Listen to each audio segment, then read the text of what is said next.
इसी प्रकार की सुंदर कथा सुनने के लिए हमारे YouTube चैनल हरि नाम जलधारा को सब्सक्राइब करें। देवताओं ने कहा इसका वध कैसे होगा, तो ब्रह्मा जी ने बड़ा सुंदर उपाय बताया कि अगर तुम चाहते हो कि इसका वध हो तो इसके लिए एक उपाय करो। धर्म की रक्षा के लिए मैं तुम्हें वो उपाय बताता हूं, ध्यान पूर्वक सुनो। जो जितेंद्रिय तथा तपस्वी दधीच नाम के महामुनि हैं, उन्होंने पूर्व काल में शिव जी की आराधना करके वज्र के समान अपनी हड्डियों को बना लिया है। उन्होंने शिव जी की आराधना की, तपस्या की, और शिव जी की तपस्या करने के बाद शिव जी की कृपा से उनकी जो अस्थियां हैं, जो हड्डियां हैं, वो बड़ी मजबूत हैं, वज्र के समान है।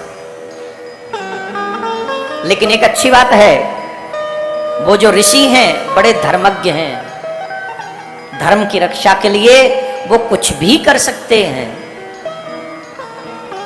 इसलिए मैं जो तुम्हें उपाय बताता हूं उस उपाय को तुम करो। अगर तुम ये उपाय करोगे तो तुम्हारा संकट अवश्य समाप्त हो जाएगा। क्या उपाय है प्रभु, बताइए। तो ब्रह्मा जी ने कहा कि तुम दधीच ऋषि के पास जाओ और उनको अनुनय विनय करके मनाओ और उनसे धर्म की रक्षार्थ ये प्रार्थना करो कि वो अपनी अस्थियां, अपनी हड्डियां तुम्हें दे दें और तुम हड्डियों से, उन हड्डियों से शस्त्र का निर्माण करो, वज्र का निर्माण करना। तो जब तुम ऐसा निर्माण करोगे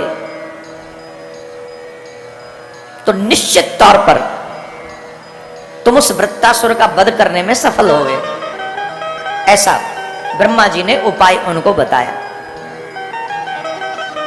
तो नंदीश्वर कहते हैं, हे मुनि, ब्रह्मा जी का यह वचन सुनकर देवगुरु बृहस्पति तथा देवताओं के साथ, देवताओं को लेकर इंद्र को शीघ्रता से लेकर दधीच ऋषि के आश्रम में वो पहुंचे और वहां सुवर्चा सहित मुनि को बैठे देखकर गुरु एवं देवताओं ने, इंद्र ने हाथ जोड़कर विनम्रता पूर्वक उनका आदर सत्कार किया। देखो, देव गुरु बृहस्पति और देवराज इंद्र, ध्यान से सुनना, देने वाला कितना महान होता है, देने वाला कितना महान होता है। देवगुरु बृहस्पति और देवराज इंद्र दधीच ऋषि के आगे हाथ जोड़कर प्रणाम कर रहे हैं और उनका आदर कर रहे हैं। हम लोग देने से उकता जाते हैं, परेशान हो जाते हैं। हमें देने के लिए कोई कह दे, बहुत से लोग तो कहते हैं हम उन लोगों के पास नहीं जाते, क्यों? मांगते बहुत है। अच्छा, आपको तो जानना चाहिए, क्यों? बोले आप तो देते बहुत हो। भाई आप तो देते बहुत हो तो आपको जानना चाहिए। वो मांगना नहीं होता जो परोपकार और धर्म की रक्षा के लिए मांगा जाए। मांगना वो होता है जो अपने लिए मांगा जाए। वो भीख होती है जो अपने लिए मांगे, और जो धर्म के लिए मांगे, परमार्थ के लिए मांगे, परोपकार के लिए मांगे, बड़े बड़े सुंदर संकल्पों के लिए मांगे, वो मांगना नहीं होता। वो तो तुम्हारा हाथ पकड़ के तुम्हें अच्छाई में ले जाना होता है, तुम्हारे कल्याण के लिए, तुम्हारा परोप, वो भी मांगकर तुम पर एहसान कर रहे हैं। मांगने वाला कितना महान हो जाता है और देने वाला, ये देख लो। आज तुमसे कोई क्या मांगता होगा, हमसे कोई क्या मांगता होगा? 100, 200, 500, 1000, 10,000, 20,000, लाख, 2 लाख, 10 लाख, 1 करोड़, 2 करोड़, 10 करोड़, 20 करोड़, 500 करोड़ तो कोई नहीं मांगेगा, और ना कोई तुम देने लायक हो 500 करोड़। लेकिन एक बात बताओ, अगर तुमसे कहा जाए कि 500 करोड़ ले लो और एक मरे हुए आदमी को ठीक कर दो, कर पाओगे? हैं? देवताओं ने क्या मांगा है? दधीच ऋषि से अस्थियां, हड्डियां। हड्डियों को देने का मतलब क्या हुआ? क्या हुआ? गोविंदाय। चलो मैं तुमसे कहूं कि अपनी आगे वाले राइट हैंड की 2 उंगली काट के मुझे दे जाओ, जिससे कहूंगा जीवन भर शांति सेवा धाम में नहीं झांके। वो ऐसे गुरु नहीं देखे हमने। बताओ, अपने आप को द्रोणाचार्य समझते हैं? वो द्रोणाचार्य एक तो वो हुए थे, उन्हें अंगूठा कटवा लिया जी, हमसे कह रहे हैं उंगली काट के दे जाओ। एक भी नहीं देगा, एक भी। और दे दिया तो जिंदगी भर झांकेगा नहीं। या फिर पहले तो देगा ही नहीं, और एक आध दे भी दे तो फिर दोबारा झांकेगा नहीं। एक आध कोई हाथ भी उठा देंगे तो इसलिए बोले हमारे गुरु जी ऐसा नहीं करेंगे। तो वो विश्वास है कि करेंगे नहीं तो हाथ उठा दो। लेकिन वाकई इस स्थिति को क्या हम कर पाएंगे? हे मेरे भाई बहन, इतिहास उन्हीं का होता है, इतिहास उन्हीं पढ़ते हैं लोग इतिहास में जो वाकई धर्म के लिए कुछ करना जानते हैं, जो वचन दे के मुकर जाए, जो झूठ बोल दे, वो लोग को क्या कहेंगे आप? कैसे कहेंगे? अपने स्वार्थ के लिए साथ छोड़ दे, धर्मात्मा नहीं है। हाँ, हो सकता है आप अपनी इच्छाएं कहीं से कैसे भी पूरी कर लो, लेकिन ऐसे लोग धर्मात्मा नहीं। धर्मात्मा वो है जो धर्म के लिए प्राण भी न्यौछावर करने पड़े तो करने के लिए तैयार हो जाए। धन तो चीज ही क्या है, धन तो कभी भी आ जाएगा। वो धर्मवान नहीं जो धन देने के चक्कर में साथ छोड़ दे धर्म का। धर्मवान वो है जो धर्म की रक्षा के लिए अपने प्राण भी छोड़ने पड़े तो छोड़ दे। आज दधीच मुनि से ये सीखने को मिलता है। अब हम कहेंगे वो पागल है, पागल नहीं थे, वो जानते थे वृत्तासुर मरेगा तो देवता सुखी होंगे और उसके लिए मुझे मेरे प्राणों का त्याग करना पड़ेगा। ऐसे दान शिरोमणि दधीच ऋषि, उनके पास जब देवता गए तो देखो, जब दधीच ऋषि ने देखा देवता आए हैं तो वो जानते थे ये क्या चाहते हैं, इनका मनोरथ क्या है, वो जानते थे इस बात को। तो उन्होंने क्या कहा, उनकी पत्नी उनके साथ बैठी हुई थी। ततस्तदेव राजस्य सावरः स्वार्थ साधकः अर्थशास्त्र परो भूता मुनि संवाक्यम ब्रवीत। यहाँ देखिए, शिव पुराण में भी देवताओं को स्वार्थी कहा और रामायण में भी स्वार्थी कहा। देवताओं को रामायण में भी स्वार्थी कहा है। आए देव सदा स्वार्थी, वचन कहे जनु परमार्थी। और यहां भी कह रहे हैं स्वार्थ साधक, मतलब स्वार्थी, सेल्फिश, अपने स्वार्थ को सिद्ध करने वाले देवताओं को जब दधीच ऋषि ने देखा तो दधीच ऋषि ने पूछा, आप बताओ किस कारण से पधारे हो, किस प्रयोजन से पधारे हो? आपकी जो भी सेवा हो सकेगी वो हम आपकी सेवा करेंगे। लेकिन उससे पहले, देवताओं से संवाद करने से पहले दधीच ऋषि ने अपनी पत्नी को कहा कि तुम घर में जाके कार्य करो। मालूम है सती है, मालूम है पतिव्रता है। अगर इसके आगे इन्होंने कुछ ऐसा मांग लिया तो यहीं जला के भस्म कर देगी ना। पतिव्रता स्त्री क्या नहीं कर सकती। इसलिए उन्होंने पहले अपनी पत्नी से कहा कि तुम जाओ घर का कार्य देखो, मैं इनकी सेवा में रहता हूं। अच्छा, गजब की बात है, उन देवी जी को भी कहना चाहिए, अजी जी देवता आए, देवराजेंद्र आए, गुरु जी आए, बृहस्पति गुरुदेव आए, तुम हमें भीतर भेज रहे हो, हमें भी इनके दर्शन करने दो, हम भी इनके दर्शन करेंगे, हम भी इससे बात करेंगे, देवराजेंद्र से स्वर्ग की बात पूछेंगे। आजकल का कोई पति देवराजेंद्र आ जाता, गुरु बृहस्पति आ जाता और ये सब आ जाते और फिर पत्नी को कहता, आजकल का पति, देवी जाओ अंदर जाओ, इनसे मैं बात करता हूं। अच्छा ईमानदारी से बताओ, पत्नी भीतर जाती? हाँ, स्वर्ग को देवता इंदर आयो है और तुम हमें भीतर भेज रहे हो। नहीं देख तो लज्जे देवता कैसे होता है, कहती कि नहीं? अरे नहीं नहीं नहीं, तो देखो मम्मी की तबीयत ठीक नहीं रहती, पूछ लो ना, सासू आपकी तो माँ है, पूछो, पहले पूछ लो फिर चली जाऊंगी। हाँ या ना, कहती ना, मेरे भाई की शादी क्यों नहीं हो रही, पूछो ना एक बार, भाई की शादी करवा दो, भाभी को थोड़ा करंट लगवा दो, इनसे कहते ये ठीक करवा दो। भाभी बोलती बहुत है मेरी मम्मी से, जिन क्या क्या पूछने लग जाते। लेकिन पतिव्रता का लक्षण क्या है? पतिव्रता का लक्षण है जो पति ने कह दिया वही करे, अपनी न करवाए पति से। देवी देवता उससे ही प्रसन्न होते हैं जो पालन करे। अब देखो, देवराजेंद्र वहां, गुरु बृहस्पति वहां, और भी देवता, लेकिन जब पति ने कहा कि आप अंदर जाओ, बिना ये पूछे क्यों या थोड़ा सा दर्शन कर लूं, सीधे भीतर चली गई। क्यों? मेरे पति ने कहा, और वो चली गई। अब बाद में दधीच ऋषि ने पूछा, बताओ मैं आपकी क्या सेवा करूं, मैं क्या सेवा कर सकता हूं आपकी, आप आज्ञा करें। देवताओं ने कहा हम आपके पास बड़ी आशा के साथ आए हैं। हम देवता तथा ऋषियों को यह तुष्टा का बड़ा दुख, दुष्टा का जो तुष्टा है उसका जो पुत्र है वो हमें बड़ा दुख दे रहा है। हम लोग महाशिव भक्त, शरणागत बत्सल तथा महादानी आपकी शरण में आए हुए हैं। विप्र, आप अपनी वज्रमय अस्थियां हमें प्रदान कर दीजिए, क्योंकि हम लोग आपकी हड्डियों से वज्र का निर्माण करेंगे, देवद्रोही वृत्तासुर का वध करेंगे। अगर आप अपनी अस्थियां हमको प्रदान कर देंगे तो इससे देवताओं का परम हित होगा। इसलिए कृपा करके आप अपनी अस्थियां हमको प्रदान कर दीजिए। इंद्र के द्वारा इस प्रकार कहे जाने पर परोपकार परायण उन मुनि ने अपने स्वामी का ध्यान किया, श्री शिव का ध्यान किया, अपने शिव का स्मरण करने लगे। एक भी बार शिव पुराण में एक भी बार दधीच ऋषि ने यह नहीं कहा कि मैं क्यों तुम्हें दूं। देखो आज के समय में तो पहली बार है कि कोई देते ही नहीं, मांगने से। अपने लिए दें वो एक अलग बात है, पर मांगने से नहीं देते। और मांगने से अगर कोई देने के लिए भी तैयार हो तो सबसे पहले क्वेश्चन करते इसका करोगे क्या। इससे भी पहला क्वेश्चन है what is the my profit, तुम्हें देने से मेरा लाभ क्या है। दूसरा है इसका करोगे क्या। तीसरा है मैं तुम्हारे ऊपर बिलीव क्यों करूं,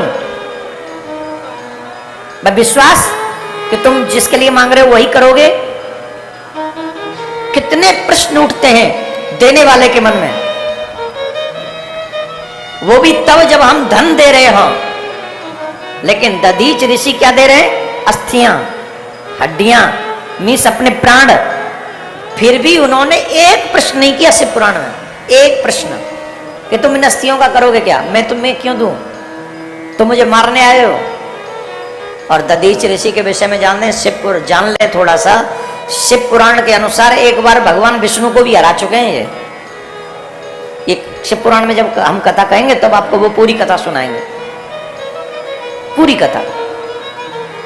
अभी तो हम शिव पुराण के अन्य पुराण के प्रसंग सुना रहे हैं, आपको शिव कथा सुना रहे हैं।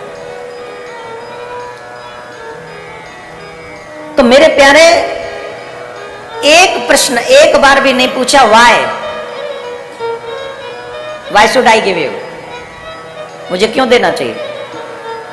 जैसे ही उन्होंने कहा हम दुखी हैं, आपकी अस्थियां हमारे कार्य आएंगी, देवताओं को सुख प्राप्त होगा, तो बिना एक सेकंड गंवाए उन्होंने अपने आराध्य शिव का स्मरण किया। आज सोमवार है, क्या बार है, सोमवार है, श्रावण मास का तृतीय सोमवार है। और श्रावण मास के तृतीय सोमवार में जितना भी शिव का नाम आप ले लो उतना अच्छा है। 1 मिनट मेरे साथ कीर्तन करेंगे, सिर्फ 1 मिनट। नमः शिवाय शिव, नमः शिवाय, नमः शिवाय शिव, नमः शिवाय, नमः शिवाय शिव, नमः शिवाय, नमः शिवाय शिव, नमः शिवाय, नमः शिवाय शिव, नमः शिवाय, नमः शिवाय शिव, नमः शिवाय, नमः शिवाय शिव, नमः शिवाय, नमः शिवाय शिव, नमः शिवाय। जय शिव शंकर जय गंगाधर, जय शिव शंकर जय गंगाधर, करुणाकर करतार हरे, करुणाकर करतार हरे। जय कैलासी जय अविनाशी, जय कैलासी जय अविनाशी, सुख राशि सुख सार हरे, सुख राशि सुख सार हरे। जय शिव शंकर जय गंगा करे जय गंगाधर। नमः शिवाय बोलो नमः शिवाय नमः शिवाय नमः शिवाय नमः शिवाय बोलो नमः शिवाय नमः शिवाय बोलो नमः शिवाय। भगवान शिव को याद किया, जय कैलासी जय अविनाशी, जय शिव शंकर जय करुणाकर। भूत भावन भोलेनाथ को याद किया और उनको याद करके ध्यान मग्न अवस्था में पहुंच गए और भगवान शिव का ध्यान करते हुए उन्होंने अपने प्राणों का त्याग कर दिया। अच्छे खासे बैठे थे पीपल के वृक्ष के नीचे, पति पत्नी दोनों। देवता आ गए, कोई योजना नहीं थी शरीर छोड़ने की, लेकिन देवताओं ने जब अपना दुख व्यक्त किया और सोचा कि मेरे प्राण त्यागने से ही देवताओं का हित होगा, तो एक क्षण विलंब किए बगैर उन्होंने प्राण त्याग दिए। उसके बाद क्या हुआ? तुरंत देवराज इंद्र ने सुरभि गाय को बुलाया और उनके अंग पर कुछ मिष्ठान छोड़ दिया, शक्कर बूरा कह लीजिए। फिर अपनी जिह्वा से सुरभि ने उसको चाटा तो सारा जो उसके था वो अस्थियां निकल आई और तुरंत उन अस्थियों को देखकर उन्होंने विश्वकर्मा से कहा कि इन अस्थियों का अस्त्र निर्माण करवाओ, शस्त्र निर्माण करवाओ। और विश्वकर्मा ने बड़े सुंदर सुंदर उसे एक तो वज्री बनाया दधीच ऋषि की हड्डियों से, उसके बाद और भी अस्त्र शस्त्र बनाए। मैं इस कथा को देवताओं को कौन सा शाप दिया, क्यों शाप दिया और उसके बाद भगवान शिव का प्रादुर्भाव दधीच ऋषि के घर में हुआ, उनके जाने के बाद ये पूरी कथा आपको सुनाऊंगा अभी। और आस्था पे अब क्योंकि कथा पूरी हो जाएगी तो आप चले जाएं YouTube चैनल पे, अभी चले जाएं, एक संदेश सुन लें 2 मिनट का। उसके बाद इस क्रम को आगे बढ़ाएंगे कि जब उनकी पत्नी आई तो उन्होंने कैसे रिएक्ट किया। राधे राधे।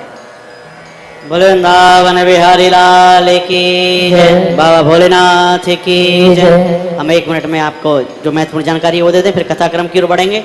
जितने भी श्रद्धालुगण इस समय आस्था टीवी पर श्रवण कर रहे हैं, ये कथा आस्था पर 4 दिन शिव कथा रहेगी और उसके बाद शिव महापुराण हर दिन 15 तारीख से जो प्रथम बार पूज्य महाराज श्री करने जा रहे हैं वो कथा आप सुबह 9 बजे से हर दिन कथा का आनंद प्राप्त कर पाएंगे। 15 तारीख से 15 तारीख का कार्यक्रम सुबह शाम 6 बजे होगा, लेकिन उसके बाद में 16 तारीख से आप लोग हर दिन सुबह आनंद लेंगे। और जो अभी तक इस सुंदर दिव्य आयोजन से जुड़े नहीं हैं और जो ये कथा जैसे पूरी हो आस्था पे, वैसे आप YouTube पर देवकीनंदन ठाकुर जी के नाम से जो चैनल है उस पर जाकर से इस कथा का आनंद लीजिए। और जो अभी तक इस आयोजन से जुड़े नहीं हैं, अभी तक यजमान नहीं बने हैं, अभी तक आपने पार्थिव शिवलिंग अपने द्वारा बुक नहीं की हैं, तो आपके पास में सुंदर अवसर है कि ये लास्ट सत्र चल रहे हैं और इसमें आप सब लोग अपने द्वारा जो भी सेवा हो सके, चाहे 5100, 1100, 2100, 3100 की अंतिम सोमवार की सेवा होगी। हरियाली तीज 11 तारीख की है। 2100 की जो सेवा करेंगे उनको जूम ID भी आपको उपलब्ध कल कराई जाएगी, परसों कराई जाएगी। और 3100 सोमवार के दिन की सेवा है। तो जिनको भी सेवा करनी है और जो 5100 या उससे अधिक की सेवा देंगे उनके नाम की घोषणा होगी यहाँ से, और आप ये सेवा कर सकते हैं। जो इंडिया में है वो इंडिया में रहने वाले भक्त प्रेमी, आप हमारे पीछे जो आपको दिखाई दे रहा है seva.vssc.com और UPI ID vssct1@ICICI, पेटीएम और गूगल पे नंबर है 9897551777।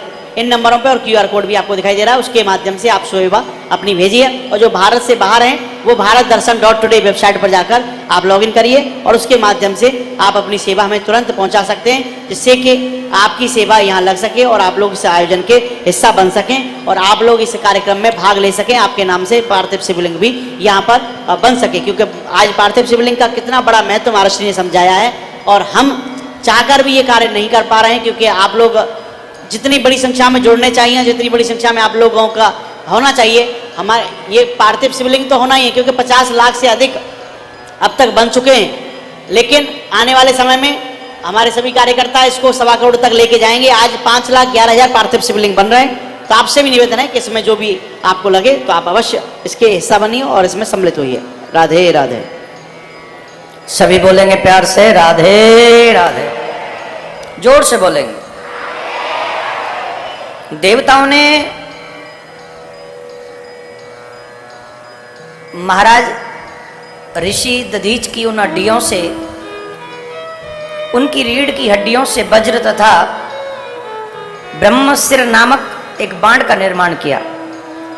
अन्य अस्थियों से अपने तथा दूसरों के लिए उन्होंने अनेकों अस्त्रों का निर्माण किया, अनेकों अस्त्रों का। हे मुनि, उस वज्र को लेकर देवराज इंद्र ने उस आतताई वृत्तासुर के ऊपर आक्रमण किया। वृत्तासुर की कथा भागवत में भी आती है। और जिस समय वज्र वृत्तासुर ने देखा, उस वज्र में वृत्तासुर को भगवान नारायण का दर्शन हुआ और उस वज्र को प्रणाम करके वृत्तासुर ने भगवान से कुछ मांगा। 3 उदाहरण यहां पर, उसमें से सिर्फ एक उदाहरण आप सुनिए, बड़ा सुंदर उदाहरण है। जैसे नवजात शिशु को छोड़कर उसकी मां, पक्षियों में कोई चिड़िया इत्यादि, नवजात शिशु को छोड़कर उनकी मां तृण इत्यादि की तलाश में वन में जाती है, लेकिन पीछे से अनेक भयानक जंगली जानवरों की आवाज को सुन सुनकर वो छोटे छोटे नवजात शिशु, जिनके अभी पंख नहीं निकले, पर नहीं निकले, जो अभी उड़ नहीं सकते हैं, वो डरते हैं, वो भयभीत रहते हैं। और इतने भयभीत रहते हैं, इतने भयभीत कि सारा दिन अपनी मां के लौट आने की प्रतीक्षा करते रहते हैं। उनको लगता है कि मां आएगी तो हम सुरक्षित होंगे, मां आएगी तो हम सुरक्षित होंगे, मां के आ जाने से फिर हमें कोई भय नहीं होगा। एक क्षण भी उनके हृदय से मां का चिंतन निकलता नहीं है, जाता नहीं है। हे महाराज, वैसे ही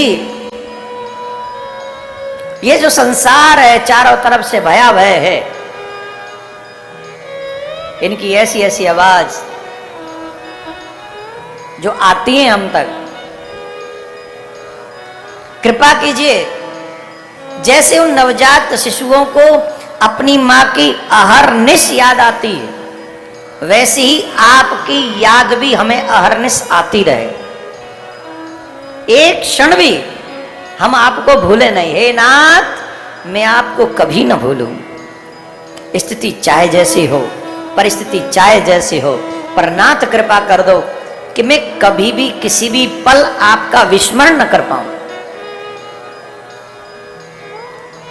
और वैसे सत्य है, जीवन का सबसे बड़ा सुख परमात्मा की याद है, सबसे बड़ा दुख परमात्मा का विस्मरण है।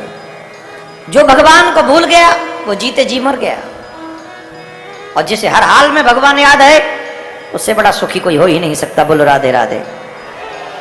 थोड़ा और जोर से बोलिए, और जोर से।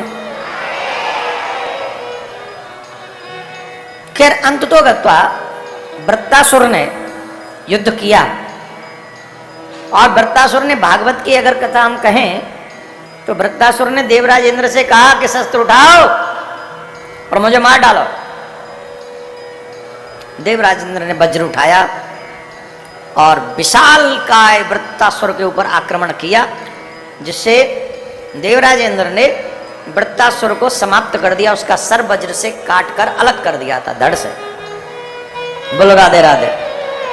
ऐसे नहीं तो उसका सर अलग हो गया और धड़ अलग हो गया था, ऐसा उसका वध कर दिया। इसके बाद देवताओं में तो बड़ी प्रसन्नता थी, देवता तो बड़े खुशी मना रहे थे, बड़ा आनंद मना रहे थे। पुष्प वर्षा हो रही थी कि बस हमें इस दुष्ट से मुक्ति मिल गई।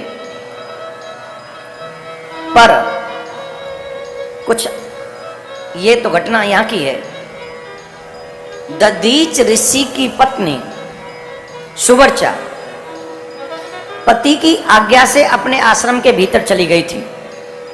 हे मुनिश्रेष्ठ, पति की आज्ञा से घर में जाकर संपूर्ण गृह कार्य उसने संपन्न किया और गृह कार्य संपन्न करने के बाद में जब वो वापस आई, कुछ विलंब कार्य में समय लगता है,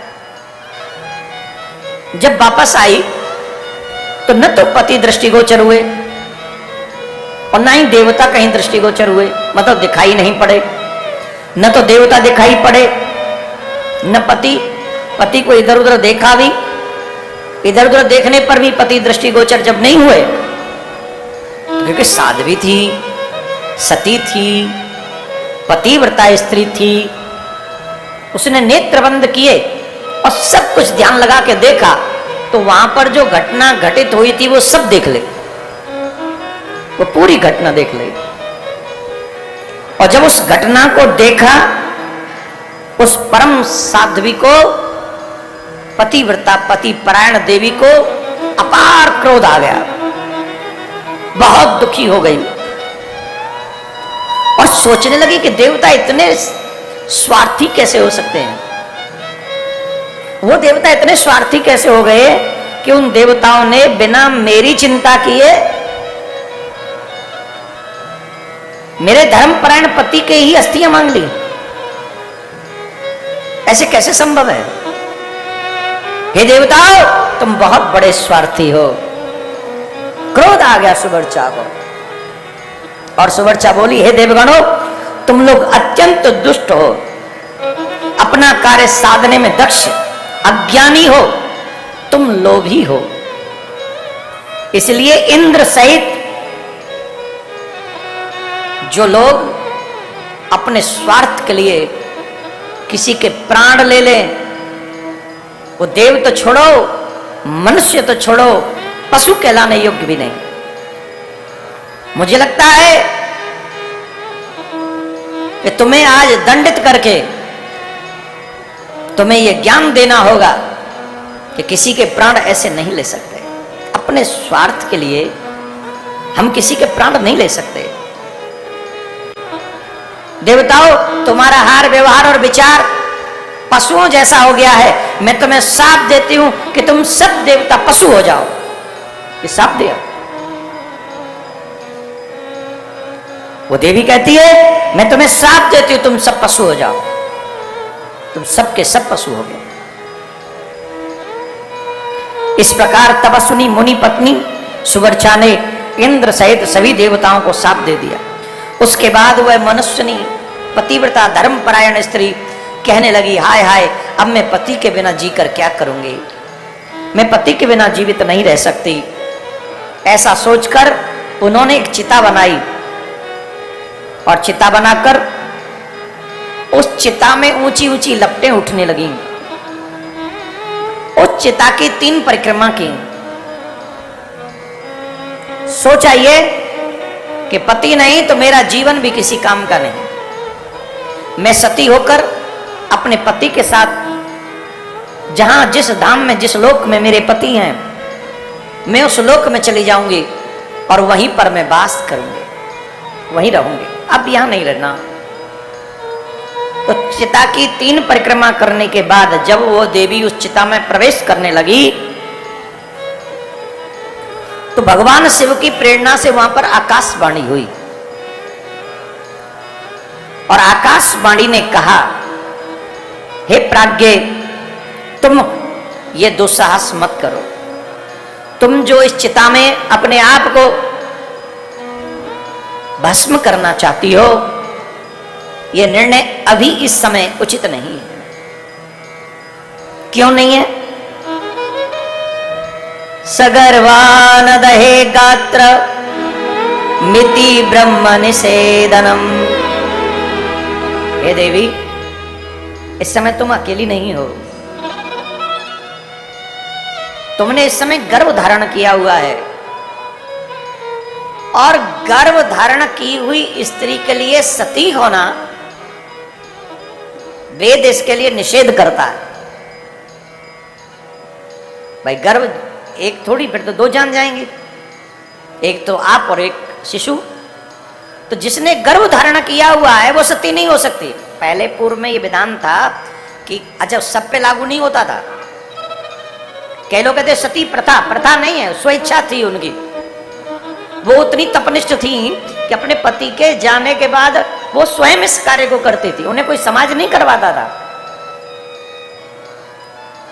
और जो जिन्हें पूर्ण विश्वास होता था कि हाँ हम पति परायण ही हैं, पति को छोड़कर स्वप्न में भी किसी पराये पुरुष से हमने बात नहीं की, वो ऐसा कार्य करती थी।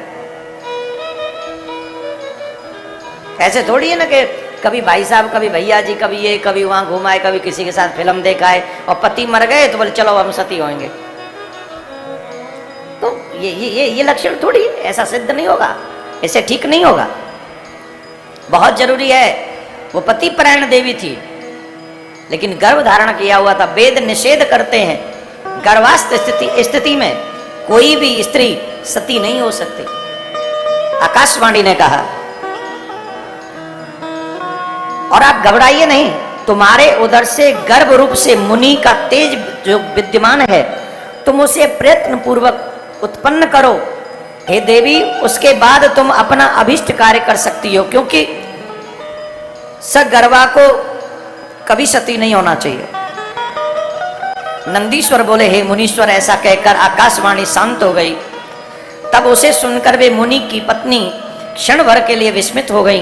तदनंतर पति लोग जाने की इच्छा करती हुई उस महासाध्वी ने, ध्यान से सुनेंगे, महासाध्वी ने सुवर्चा ने बैठकर पत्थर से अपने पेट को फाड़ दिया। क्योंकि अधिक समय वो इस पृथ्वी पर रहना नहीं चाहती थी। इस घटना से ऐसा प्रतीत होता है वो अधिक समय इस पृथ्वी पर नहीं रहना चाहती थी। क्योंकि न जाने ये शिशु का जन्म कब होगा, न जाने ये शिशु कब आएगा, तब तक क्या मैं बिना पति के जीवित रहूंगी। आकाशवाणी ने कहा कि सगर्भा सती नहीं हो सकती, इसके लिए क्या करूं। तो वो वहीं बैठ गई और पत्थर से अपने पेट को चीर दिया। और जब उन्होंने पत्थर से अपने पेट को चीरा तो उस समय उनके उदर से परम दिव्य शरीर वाला तथा कांतिमान वह मुनिपुत्र दसों दिशाओं को प्रकाशित करता हुआ निकला। हे तात, दधीची के उत्तम तेज से प्रादुर्भूत हुआ वह पुत्र अपनी लीला करने में समर्थ साक्षात रुद्र भगवान ही थे, जो दधीच ऋषि के यहाँ पर पुत्र बनकर आए थे। बोलो शंकर भगवान की जय। स्वयं शंकर भगवान देखो ऐसी परम साध्वी हो और ऐसे परम त्यागी ऋषि हो, उनके यहाँ तो भगवान भी पुत्र बनकर आने में अपना गौरव महसूस करते हैं। इसलिए धर्मपरायण लोगों की विशेष बातें मानी गई है। स्वयं शंकर भगवान उस देवी के गर्भ से प्रकट हुए। मुनि पत्नी सुवर्चा अपने उस दिव्य स्वरूपान पुत्र को देखकर मनी मन उन्हें साक्षात रुद्र का अवतार समझकर बहुत प्रसन्न हुई।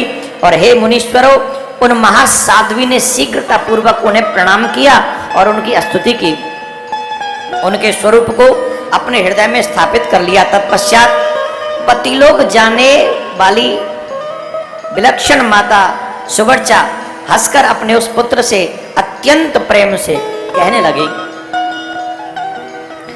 हे तात परमेशान चिरं तिष्ठस्य सन्निधो असुस्थस्य महाभाग सर्वेषां सुखदो भवे। हे तात परेशान, हे महाभाग, तुम बहुत ही समय तक इस पीपल वृक्ष के समीप रहे हो और सबको सुखी बना। आप यहीं बहुत समय तक इसी पीपल के वृक्ष के समीप आप रहो और जो भी लोग यहाँ आए उन सबको सुखी बनाओ। अब मुझे पति लोग जाने के लिए अति प्रसन्नता पूर्वक आज्ञा प्रदान करो, क्योंकि मैं इस पृथ्वी पर नहीं रहना चाहती, मैं अपने पति के पास जाना ही चाहती हूं। इसलिए ध्याये रुद्र रूपिणम, यहां वो अपने पति के साथ अपने पति का नाम स्मरण कर रही थी, ध्यान कर रही थी, साथ में रुद्र स्वरूप का भी ध्यान करती रहूंगी ऐसा कहकर, क्योंकि मैं अपने पति के धाम जा रही हूं, वहां में रुद्र रूप का भी नाम स्मरण करती रहूंगी, ध्यान करती रहूंगी। नंदीश्वर बोले इस प्रकार साध्वी सुवर्चा ने अपने पुत्र से ऐसा कहकर परम समाधि द्वारा पति का ही अनुगमन किया और पति के पास जाने के लिए उन्होंने इस नश्वर शरीर का त्याग कर दिया। बोलो राधे राधे। इसी प्रकार की सुंदर कथा सुनने के लिए हमारे YouTube चैनल हरि नाम जलधारा को सब्सक्राइब करें।